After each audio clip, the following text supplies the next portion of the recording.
Good evening and thanks for joining us. I'm Chris Oswalt. A tragic couple of hours in South Salt Lake ends with 2 women dead in separate incidents, and family and neighbors are asking questions tonight. Hey, Lindsay and Curtis, from pictures to snowfall amounts, you, our viewers, came through helping us cover this storm.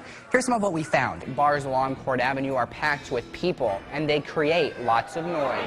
That noise travels to the lofts above. People living in them say it's gotten so out of control, they're taking the issue to the city council. If you plan on doing any traveling this holiday weekend, police say you may want to do a double take in the rearview mirror. While crews were working intently on the mountain to find the missing hiker, here at a mobile command center several hundred feet below, that's where all the action was. Lots of trees. He was in just a little clearing. More pine trees. A normal Saturday afternoon hike through thick brush and trees for Jackson Steed and his father ended up turning into a heroic moment. He was really frantic. He was almost like crying, yelling for help. While hiking Mount Olympus, 17-year-old Jackson decided to go off-trail. That's when he heard a voice. It was that of Cole Taylor's, a 19-year-old West Valley City teen trapped between the cliff. Jackson yelled out to the trapped hiker before running to get help. Real excited to know that someone's finally found him. Crews quickly made their way to the mountain, searching for the missing teen.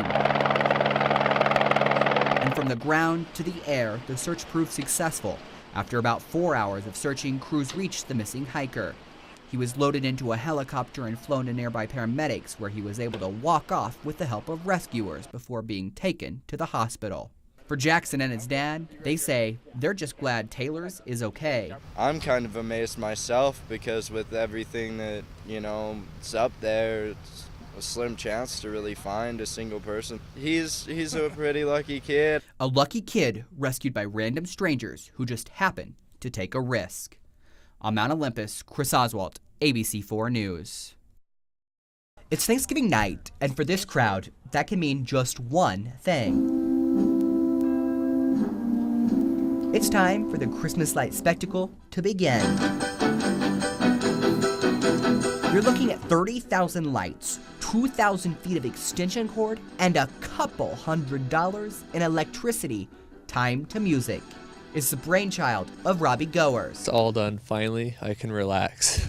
Robbie started decorating his home as a hobby 6 years ago. Each Christmas, it became more elaborate, and the crowd got larger. So this year, Robbie decided to give these flashing lights laughing all the way, and musical chords a cause.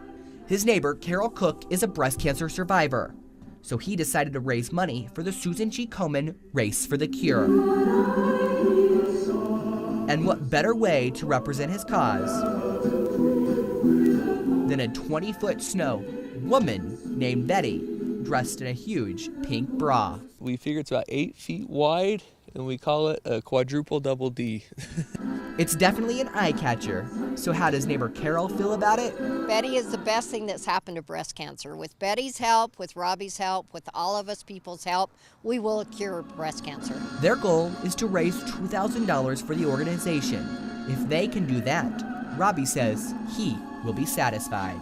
Makes it all worth it, all the long nights. I've been out here till 2, 3 o'clock in the morning last 2 weeks every night. Makes it all worth it.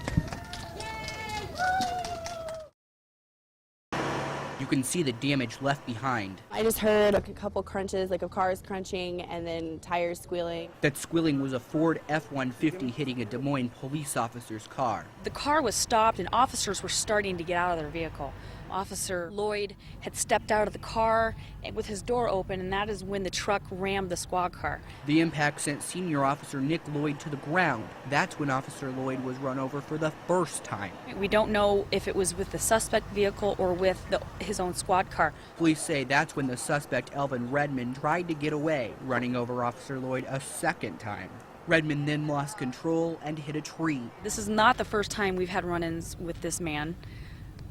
I hope it's our last, but our main concern is our police officer okay? According to Iowa Courts Online, Redmond has a long rap sheet, charges dating all the way back to 2000, ranging from traffic violations to charges of terrorism. Police say they're just happy Redmond is off the streets and that their officer is okay. It's frustrating, it's scary.